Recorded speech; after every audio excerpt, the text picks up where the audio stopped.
The crystalline forests of Arcturus Prime had a way of making even the bravest souls feel small. Belle crouched behind a translucent boulder, her plasma rifle humming softly in her grip, watching the Zenthari war party march past her position. Their scales glinted like obsidian in the double moonlight, and their weapons, bioorganic nightmares that could dissolve flesh in seconds, hung ready at their sides. She held her breath. The mission was simple.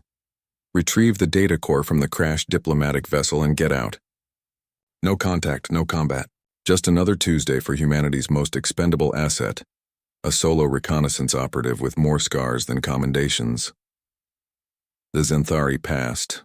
Belle counted to 50 before moving, her boots silent on the moss-covered ground. The crash site was another click north, through terrain that would tear most species apart. But humans, the galaxy had learned, were stubbornly persistent about surviving places they had no business being. She heard it then. A growl. Low, threatening, directly behind her. Belle's training kicked in. She spun, rifle up, finger on the trigger, ready to face whatever predator the forest had thrown at her. The Arcturus wildlife was no joke. She'd seen a thornback ripper tear through armored plating like wet paper. But the creature before her wasn't a predator. It was a child. A Zenthari child. No more than a juvenile, barely reaching her waist. His scales were duller than the adults, still holding that adolescent sheen that marked him as perhaps 8 or 9 in human years.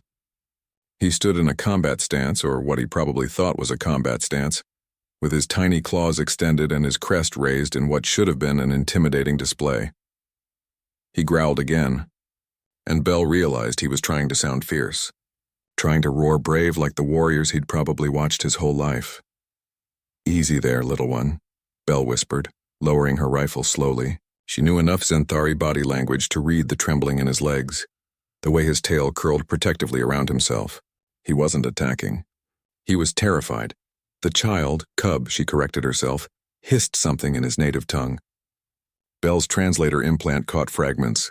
Not afraid, protect, honor. Then she saw it. Behind him, partially hidden by the glowing fungal growth, was a smaller shape. Another Zenthari child, this one even younger, curled up and clearly injured. The cub was protecting his sibling. Belle's heart clenched. The galaxy loved to paint humans as the violent ones, the warmongers, the species too aggressive to be trusted. But they never talked about this. About the moment when a human looked into a child's eyes and saw only innocence worth protecting, regardless of whose child it was. "I'm not going to hurt you," Belle said softly, switching to basic Zenthari. Her accent was terrible, but the cub's crest lowered slightly. Understanding flickered in his golden eyes. She heard movement behind her, multiple contacts, heavy footsteps. The war party was doubling back.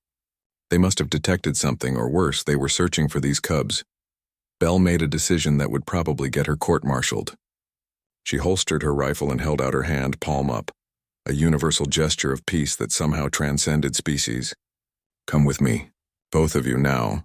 The cub hesitated, then chirped urgently to his sibling. The smaller one whimpered but tried to stand, failing. "Broken leg," Belle assessed immediately. She moved forward slowly, and the protective cub growled again, but it was weaker now, almost pleading. "I know," Belle said. "I know you want to be brave. You're doing great, kid, but brave also means knowing when to accept help." She gently lifted the injured child, who was surprisingly light. The protective cub, she decided to name him Neo in her head, after her little brother, who used to make the same fierce faces when protecting his toys, pressed close to her side, his small claws gripping her combat suit. The Zenthari war party was getting closer. Belle activated her stealth field, wrapping it around all 3 of them. It wasn't designed for multiple targets and wouldn't last long, but it would buy them minutes. Maybe. She moved through the forest like a ghost, Neo keeping pace with surprising agility, his earlier bravado replaced with focused determination. The injured cub, whom Belle mentally named Little Star, whimpered softly against her chest. They reached a narrow crevasse Belle had marked during her initial reconnaissance, a place too tight for adult Zenthari, but perfect for humans and their young. She slipped inside, pulling Neo with her, and they huddled in the darkness as the war party thundered past above them. Neo looked up at her, his golden eyes wide in the dimness. He chirped something soft, questioning. The translator caught it. "Why help us? Humans and Zenthari are enemies. Belle smiled sadly. Maybe the adults are. But you're just kids. And where I come from, we protect kids, all kids, even ones from species that want us dead. She pulled out her med kit and began treating Little Star's leg. The cub watched her every movement, his earlier aggression completely gone. When Belle finished, she offered him a ration bar. Neo sniffed it suspiciously, then took a tiny bite. His crest raised in surprise. Chocolate, the galaxy's most unexpected diplomatic tool. Hours later, when Belle finally located the cub's settlement, a refugee camp, she realized with a jolt. Not a military base. She watched from the tree line as Neo led his sibling home. Before disappearing into the camp, the little Zenthari turned back once. He raised his small fist to his chest, a Zenthari salute, and Belle could have sworn she saw gratitude in those golden eyes. She never retrieved the data core. The mission was a failure on paper, but as Belle made her way back to the extraction point, she thought about Neo's brave little Growl, about the choice to protect rather than threaten, and about how humanity's real strength had never been in their weapons. It was in their stubborn, foolish, beautiful insistence that every life mattered, even the small ones trying so hard to roar brave in a galaxy that wanted to tear them apart. And maybe, just maybe, that would be the thing that finally brought peace, or at least, it was worth getting court-martialed for.